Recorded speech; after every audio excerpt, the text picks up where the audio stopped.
दोस्तों, एक बार गौतम बुद्ध को एक सभा में भाषण देना था और जब सभा का समय हुआ तब जो बुद्ध वहां आए और बिना कुछ बोले ही वहां से चले गए। तकरीबन 100 से भी ज़्यादा लोग बुद्ध का उस सभा में इंतजार कर रहे थे और बुद्ध के इस तरह के व्यवहार को देखकर सभी लोग बहुत चौंक गए।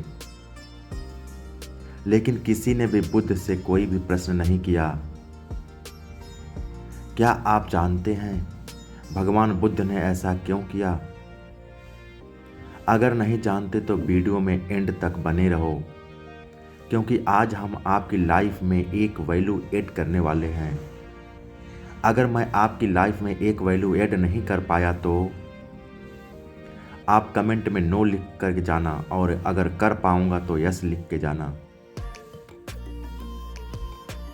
दोस्तों, अगले दिन फिर से सभा का आयोजन हुआ और दूसरे दिन सभा में लोगों की संख्या तकरीबन घट गई थी। इस बार तकरीबन 80 लोग सभा में बैठे हुए थे।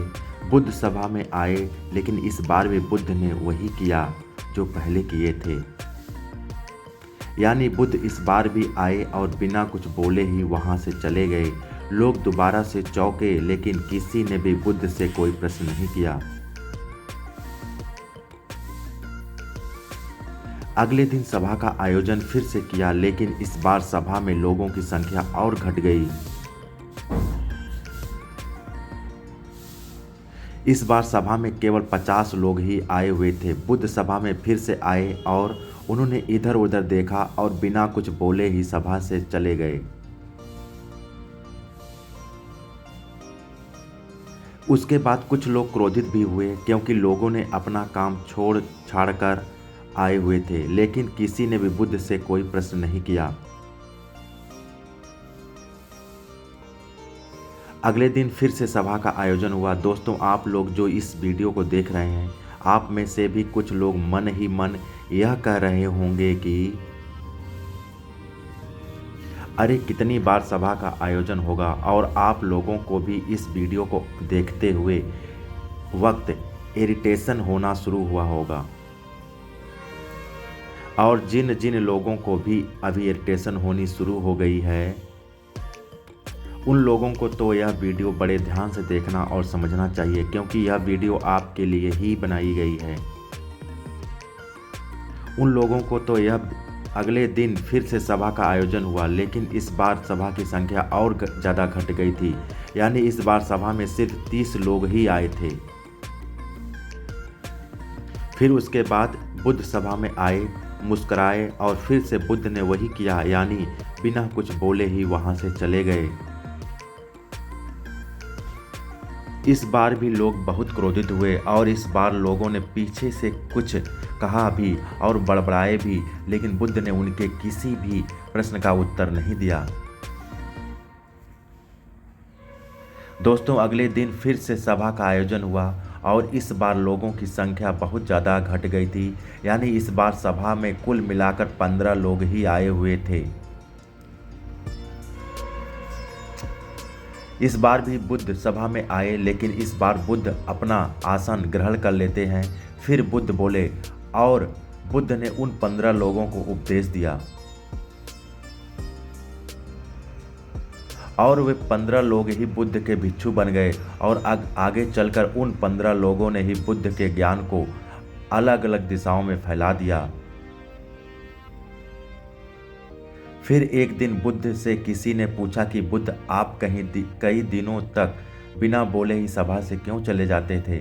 फिर बुद्ध कहते हैं कि मैं उन लोगों को खोज रहा था जो लायक थे। यानी कि पहले दिन 100 से भी ज़्यादा लोग आए हुए थे, उसमें से ज़्यादातर लोग सिर्फ आए हुए थे। उन्हें मेरे उपदेश से कोई भी मतलब नहीं था, वे बस आ गए थे और उससे ज़्यादातर लोग सिर्फ देखने और सुनने आए हुए थे कि सभा में क्या होता है। वे मेरे काम के लोग नहीं थे, क्योंकि वे लोग मेरे ज्ञान को औरों तक नहीं पहुंचा सकते थे। मुझे तो उन लोगों की खोज थी जो मेरे ज्ञान को जन जन तक पहुंचा सकें।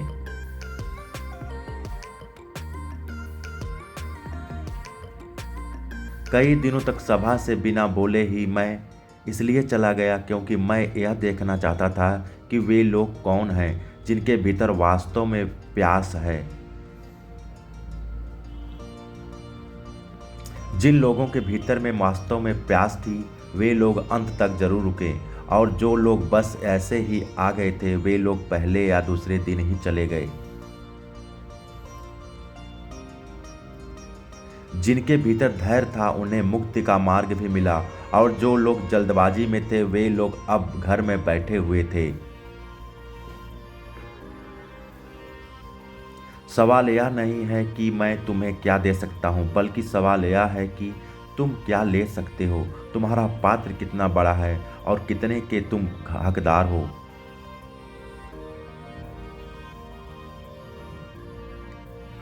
जितने के तुम हकदार हो उससे ज़्यादा तुम्हें नहीं मिलेगा। फिर वह व्यक्ति बुद्ध से पूछता है कि बुद्ध लायक कैसे बने। फिर बुद्ध कहते हैं कि धैर्य के द्वारा जिस व्यक्ति के अंदर धैर्य है वह अपने जीवन में कुछ भी पा सकता है। सभा में जितने भी लोग आए हुए थे और उसमें से अंत तक वही रुके जिनके अंदर धैर्य था।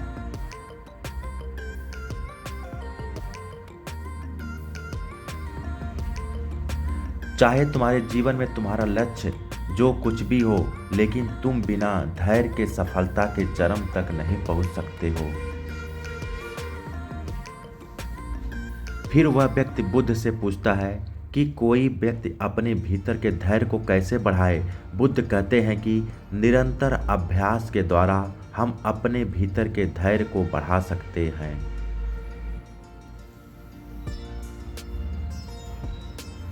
जैसे कोई व्यक्ति जब ध्यान करना शुरू कर देता है तो उसका मन उसके सामने कई सारे अड़चने लाता है, लेकिन उसका धैर्य उसे एक दिन उसके लक्ष्य तक जरूर पहुंचा देता है।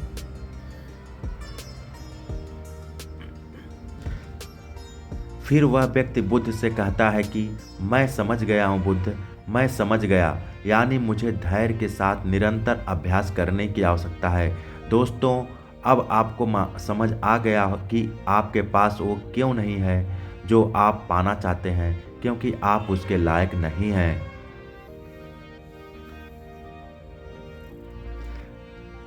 आप लायक तभी बनेंगे जब आप अपने भीतर धैर्य को बढ़ाएंगे।